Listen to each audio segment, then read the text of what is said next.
Day 108. 2 Samuel 3-5. Now the war between the house of Saul and the house of David was protracted. And David grew stronger and stronger, while the house of Saul grew weaker and weaker. And sons were born to David in Hebron. His firstborn was Amnon, by Ahinoam of Jezreel. His second was Chileab, by Abigail the widow of Nabal of Carmel. His third was Absalom, the son of Maacah daughter of King Talmai of Geshur. His fourth was Adonijah, the son of Haggith. His fifth was Shephatiah, the son of Abital, and his sixth was Ithream, by David's wife Eglah. These sons were born to David in Hebron. During the war between the house of Saul and the house of David, Abner had continued to strengthen his position in the house of Saul. Meanwhile, Saul had a concubine named Rizpah, the daughter of Aiah. So Ish-bosheth questioned Abner, "Why did you sleep with my father's concubine?" Abner was furious over Ish-bosheth's accusation. "Am I the head of a dog that belongs to Judah?" he asked. "All this time I have been loyal to the house of your father Saul, to his brothers, and to his friends. I have not delivered you into the hand of David, but now you accuse me of wrongdoing with this woman. May God punish Abner, and ever so severely, if I do not do for David what the Lord has sworn to him, to transfer the kingdom from the house of Saul and to establish the throne of David over Israel and Judah, from Dan to Beersheba." And for fear of Abner, Ish-bosheth did not dare to say another word to him. Then Abner sent messengers in his place to say to David, "To whom does the land belong? Make your covenant with me, and surely my hand will be with you to bring all Israel over to you." "Good," replied David, "I will make a covenant with you.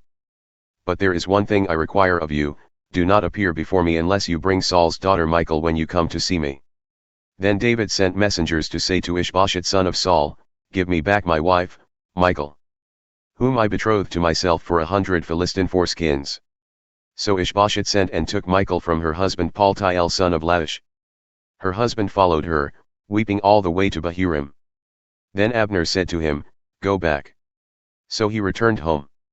Now Abner conferred with the elders of Israel and said, "In the past you sought David as your king. Now take action, because the Lord has said to David, 'Through my servant David I will save my people Israel from the hands of the Philistines and of all their enemies.'" Abner also spoke to the Benjamites and went to Hebron to tell David all that seemed good to Israel and to the whole house of Benjamin.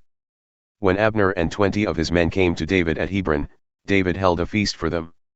Then Abner said to David, "Let me go at once, and I will gather all Israel to my lord the king, that they may make a covenant with you, and that you may rule over all that your heart desires."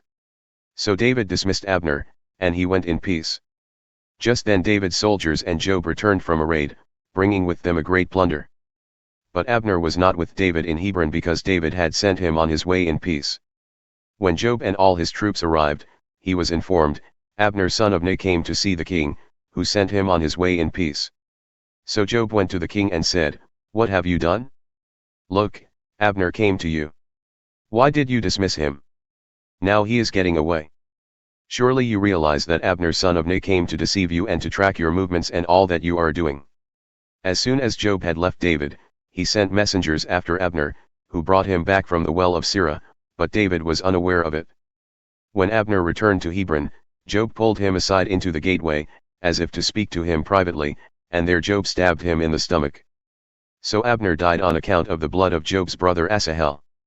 Afterward, David heard about this and said, "I and my kingdom are forever guiltless before the Lord concerning the blood of Abner son of Ner.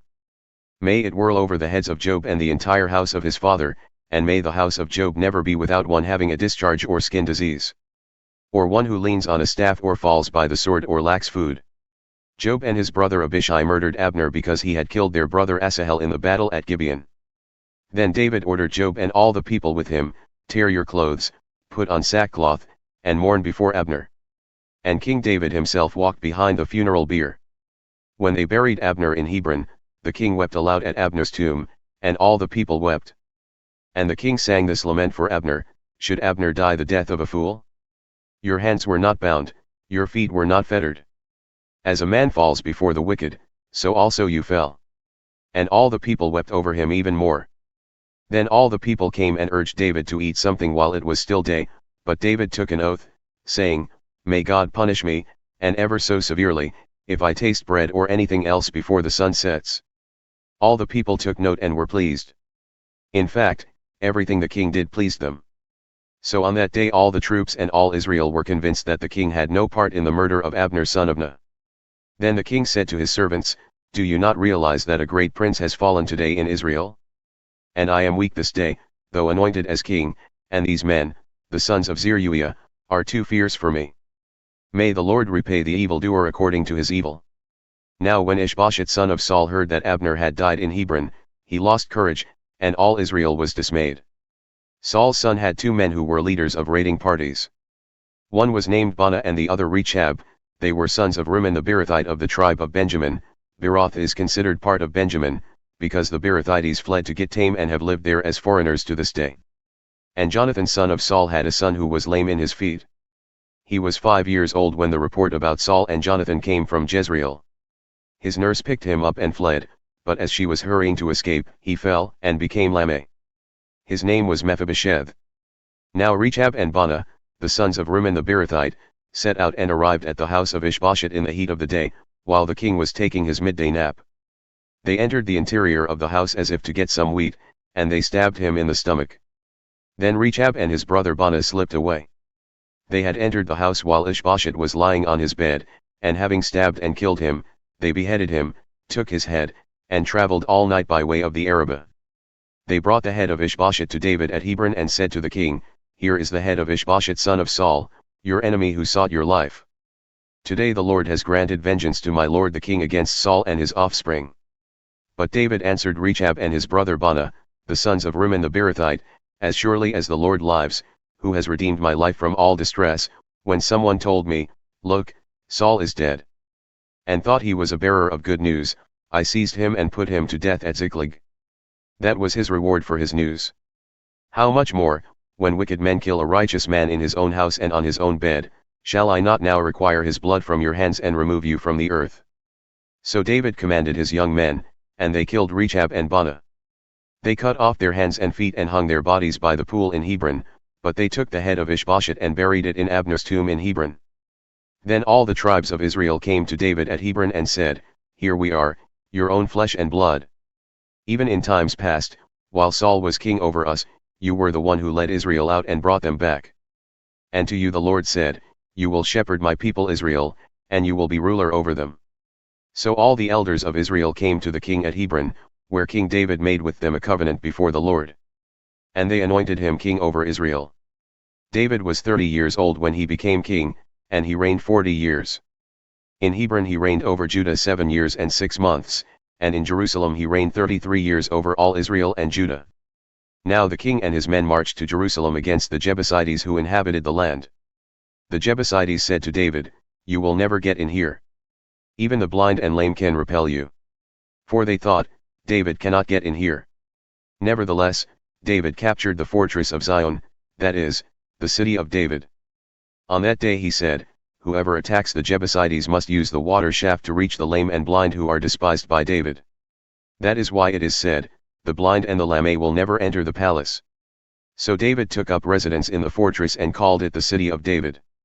He built it up all the way around, from the supporting terraces inward. And David became greater and greater, for the Lord God of hosts was with him. Now Hiram king of Tyre sent envoys to David, along with cedar logs, carpenters, and stonemasons, and they built a palace for David. And David realized that the Lord had established him as king over Israel and had exalted his kingdom for the sake of his people Israel. After he had arrived from Hebron, David took more concubines and wives from Jerusalem, and more sons and daughters were born to him. These are the names of the children born to him in Jerusalem: Shammua, Shobab, Nathan, Solomon, Ibhar, Elishua, Nepheg, Japhiah, Elishama, Eliada, and Elipheled. When the Philistines heard that David had been anointed king over Israel, they all went in search of him, but David learned of this and went down to the stronghold. Now the Philistines had come and spread out in the valley of Rephaim. So David inquired of the Lord, "Should I go up against the Philistines? Will you deliver them into my hand?" "Go," replied the Lord, "for I will surely deliver the Philistines into your hand." So David went to Baal-perazim, where he defeated the Philistines and said, "Like a bursting flood, the Lord has burst out against my enemies before me." So he called that place Baal-perazim. There the Philistines abandoned their idols, and David and his men carried them away. Once again the Philistines came up and spread out in the valley of Rephaim. So David inquired of the Lord, who answered, Do not march straight up, but circle around behind them and attack them in front of the balsam trees. As soon as you hear the sound of marching in the tops of the balsam trees, move quickly, because this will mean that the Lord has marched out before you to strike the camp of the Philistines. So David did as the Lord had commanded him. And he struck down the Philistines all the way from Gibeon to Gezer. Luke 14 verses 25 to 35. Large crowds were now traveling with Jesus, and he turned and said to them, If anyone comes to me and does not hate his father and mother and wife and children and brothers and sisters, yes, even his own life, he cannot be my disciple. And whoever does not carry his cross and follow me cannot be my disciple. Which of you, wishing to build a tower, does not first sit down and count the cost to see if he has the resources to complete it? Otherwise, if he lays the foundation and is unable to finish the work, everyone who sees it will ridicule him, saying, This man could not finish what he started to build. Or what king on his way to war with another king will not first sit down and consider whether he can engage with 10,000 men, the one coming against him with 20,000? And if he is unable, he will send a delegation while the other king is still far off, to ask for terms of peace. In the same way, any one of you who does not give up everything he has cannot be my disciple. Salt is good, but if the salt loses its savor, with what will it be seasoned? It is fit neither for the soil nor for the manure pile, and it is thrown out. He who has ears to hear, let him hear.